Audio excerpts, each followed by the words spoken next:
Hey, you just got home. Maybe it was a pool day. Maybe it was a long walk in the heat. Maybe it was just the commute in July, sweaty, sticky, and done.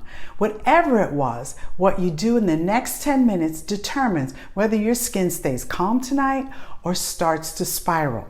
Most people walk in, drop their bag, maybe grab something to drink, and get on with their day. Their skin is still wearing everything that happened outside: chlorine, salt, sunscreen, sweat residue. And it just keeps working against the barrier while you're scrolling your phone. This is the part nobody talks about, the coming home ritual. And it's the most important skincare moment of your day. Let me walk you through exactly what to do. The first thing you do when you walk in, before you check your messages, before you sit down, before anything, is rinse. Get the residue off your skin. If you were at the pool, shower with a gentle fragrance-free cleanser. You want the chlorine off your body before it has any more time to work against your barrier. If you were just out in the heat and sweating, plain lukewarm water on your body is usually enough. Save the cleanser for your face and any areas that were particularly sweaty.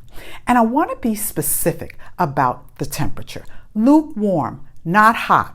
Hot water strips your skin's natural oils and signals your immune system to respond with inflammation. That's the last thing your barrier needs right now. Warm does the job without the consequences. When you get out of the shower, pat your skin dry. Not bone dry, just pat off the excess water. You want your skin slightly damp, not soaking wet, not completely dry. There's a specific window here, and it matters. Your skin is like a sponge right now. A slightly damp sponge pulls in what you put on it. A bone dry sponge lets it sit on the surface. You have 2 to 3 minutes from the moment you step out of the shower. That's your window. Everything that comes next happens inside that window.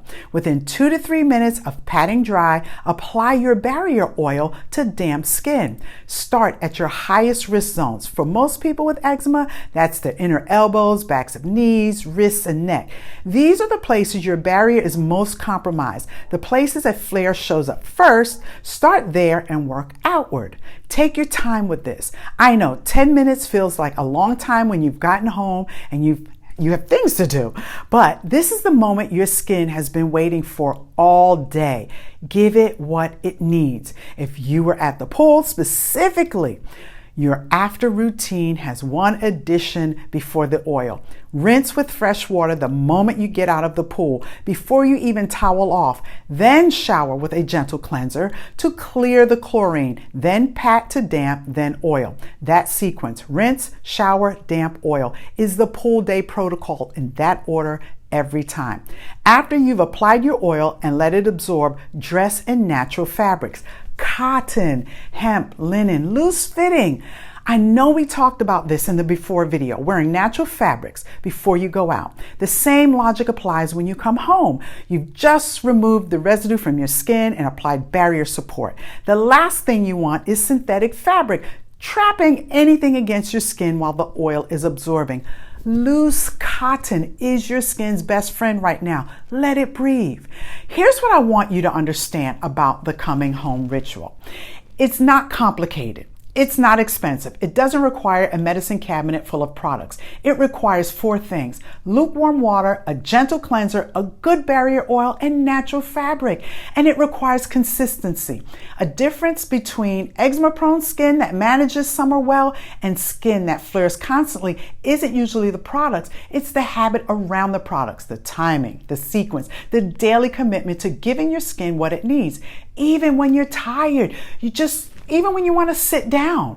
I built the barrier oil around this ritual because I needed it, because I spent years doing everything wrong after a long day outside. Hot water, generic lotion, synthetic fabrics, and wondering why my skin kept failing me.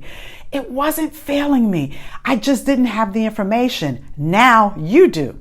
The full before, during, and after survival guide is linked in the description. Everything we've covered this month: prep, reset, coming home, and what to do when a flare hits anyway, in one place.